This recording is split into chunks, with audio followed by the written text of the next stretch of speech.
Hawks last night. Alan Hahn, Iman Shumpert, 4 minutes to play. Knicks are down by 5. Jalen Brunson, he had a rough night most of the night, but he turned it on in the fourth quarter. Alan. This is what he does, Captain Clutch moments. He did not shoot the ball well early in this game, but he scored 14 of the final 16 points for the Knicks. Yeah. Boy, look at that tough shot in the corner from Nickeil Alexander-Walker. Gosh. He had himself a day. He had 36 points. Hawks a 5-point lead, 3 minutes left. Knicks down by 3. It's Brunson. We're all tied at 100. You can't fall with the clutch player like that. Look at Brunson late in this game. Shooters bounce. He had 30 points and 13 assists. Knicks take a 2-point lead. 5 seconds to go. Leave him open. Leave him. And so I want you to watch what happens. We got a 3-point differential, 1 second left. CJ McCollum for the tie. It goes in.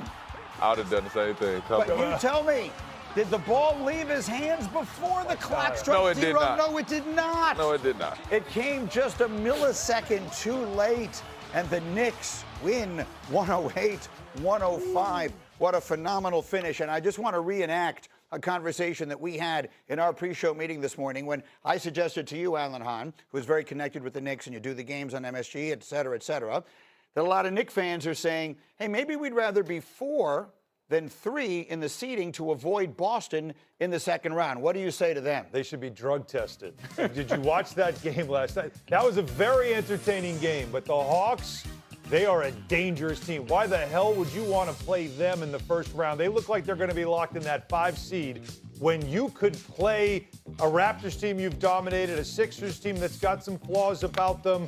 There's other options, better options than playing the Hawks. You're going to have to play Boston at some point. Yeah. So it doesn't matter whether it's the second round or later. You got to play them. But for the Knicks, it's really about how they're playing right now, and they're turning it up at the right time. That was an impressive win last night. Yeah, I would say the same with Alan. Yeah. I would take care of that. You're going to have to see Boston, but I'd rather see Boston in an earlier round than a later round. Because you don't know about your health. You don't know about what's going on. You don't know about who's catching the rhythm and who's starting to feel it. I want to get you now. Like, let's get it out the way, line it up now, get it out the way. Because I agree. The Hawks they're the same as Charlotte to me, where it's like people don't see it until you got to play them. And then it's like, now y'all see what we talking about. I've been saying that there's a Dragon Slayer in the bottom of the bracket. Oh, yeah. And I look at Charlotte and I look at the Hawks as 2 teams that are almost, it's like house money. Yeah, no penalty. Like they're happy to just be back in the mix, especially Charlotte. They haven't been there in forever. That's right. But for the Hawks, too, the way they rebuilt themselves, that's a dangerous team that you don't want to mess with. I want to show you another dangerous team that I feel like is sort of flying under the radar, and that would be the Denver Nuggets. Well, Michael Malone won a championship with this group a couple of years ago. They were down as many as 16 in the fourth quarter against Portland yesterday. But the Joker said, I'm bringing us back. That one made it 8. Now 3 minutes to go. It's a 6-point game. Cam Johnson, it's a 3-point game. Little over a minute left. Denver down by 3. Dipping away. How important to this team is Aaron Gordon, Shum? He's so good right now. He's big. Stepping up to make big shots, always in the right place at the right time. Healthy now, right? Tied at 123. Now we're tied at 125. Joker gets it back for the win. There it is. No good. And then the offensive tip, and that's no good. And we're going to overtime. Never 48 misses minutes. that. Insufficient to settle the issue in the OT. Denver by 3. Where are we looking for a bucket? Can't forget about Jamal Murray. He would score 20. He's open over there. Make the extra pass, AG. Oh, wait, defense. Give up a good shot for a great shot. Nuggets by 6. Minute and a half to go. Jokic, I want to read you his stat line from last night, people. Nikola Jokic. Nikola Jokic had 35 points, 14 rebounds, 13 assists, and 5 steals. That's it. And we're used to it. Just another night at the office, right? Like no one even stops. Yeah. Let me just take a look at the standings here. This is where we stand. The Nuggets now pass up the Lakers, so they're in the 3 spot. Lakers are half a game back. We got the rest of the week to figure it out. But make your point about Nikola Jokic, because it's a good one. We have now gotten to the point where we can watch Nikola Jokic have a triple-double. And we'll say, hey man, he just had a good game. What we're watching is over and over him just calmly go out here. You watching the footwork here, him get to buckets, do all these things with very limited or no turnovers. And it doesn't get talked about, but we're just getting so used to we're spoiled right there, shielding them off with the body, that long step at the end, leaning in to take away your athleticism. Now you can't get up.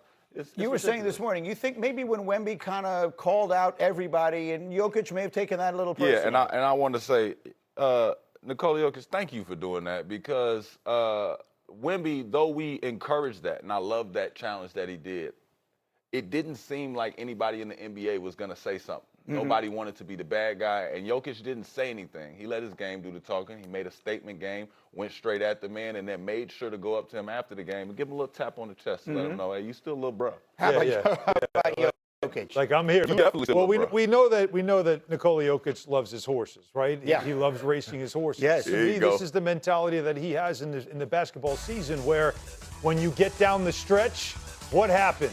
The thoroughbreds, the championship ones, they dial it up a notch and head to the finish line. And Let's that's do what it. he's doing. Watch this. I love this here. 1, 2, 3, 4, 5. 5 steps. It's like dancing. And the pass we showed before that was a no-look Aaron Rodgers cross-court pass right into the shooter's pocket. He Off is the taking it inbound up a pass. notch. And that shot against Wemby in overtime, that was also a bit of a message send as well, the Sombor shuffle. Like him with this move This and was this Saturday shot. night. Look at this. This is against a guy 7'5", and he read it off the fingertips over his head and just let him know, like, no one can make this shot in this league except me. He just gave himself a little bit more room. Not a lot of people were watching the footwork, but if you watch it, he did a rocker step and then went onto his off foot. So he shot it right foot, right hand. Make that which sound is- so easy. It throws your timing off. Like, as a defender, somebody that had to guard a lot of people, it's something so small, but it's like you can't defend it. Overlook the Nuggets at your own risk. Yes. The school to win the men's national championship since Michigan State in 2000, snapping the streak you see on your screen of 8 straight losses in the national championship game for the conference. I would add to this, of course, that the UCLA women had won the title the day before, and that the Big Ten has won the national championship in football each of the last 3 seasons. And that begs the question of Sean Farnham and my uncle Seth Greenberg, no relation. Seth, why has the Big Ten dominated the major sports the way it has in recent years? They've hired terrific coaches and gave them resources. You can't win without resources. And they've given them the resources you need to build world-class programs. But first and foremost, you got to hire coaches that have a vision. So your investment equals your expectation. Now you say, well, everyone invests in their program. Not everyone invests in a championship level. And they've invested like a Michigan, like an Indiana, and then they've hired the right coaches. Like you think about football in Indiana, they hired Kurt Cignetti. What did he do? He was a great evaluator. People do not understand. One of the most important parts of recruiting is evaluation. He did a great job evaluating. They gave him resources. He wins a championship. Michigan, Dusty May, he did a great job of evaluating. They gave him resources. He's competing and winning a national championship. That's just the way it is. You take FAU to the Final Four, you're a pretty good evaluator and a pretty good coach. Great hire and good job of giving them the resources to be successful. Sean, what do you think? Yeah, I think that you look at it and the landscape of college basketball and athletics overall as it's evolved and changed in conference expansion for the Big Ten. You look at the commitment that has been made by Greg Sankey and the SEC. You look at the Big 12, the ACC. These are the power conferences that have the most resources available to them. And when the top tier teams in those conferences elevate up, a lot of times it comes down to the simple fact of, to Coach's point, yeah, making the right hire. But how much money are you funding and giving to your program to be able to go out with roster construction? The transfer portal opened last night at midnight. A coach was just showing me a video of Dan Hurley postgame going, is it midnight? Did any of my guys go in the portal? I mean, that's just a reality of college athletics right now. So your evaluation process during that, the financial resources that can match that evaluation, that's how you build out your roster and the likeness that you want. It allows you to have the opportunity to win a championship and compete at the highest level. It's an entirely new world in big-time college sports now, at least for the moment. It seems that a bunch of Big Ten schools have figured it out.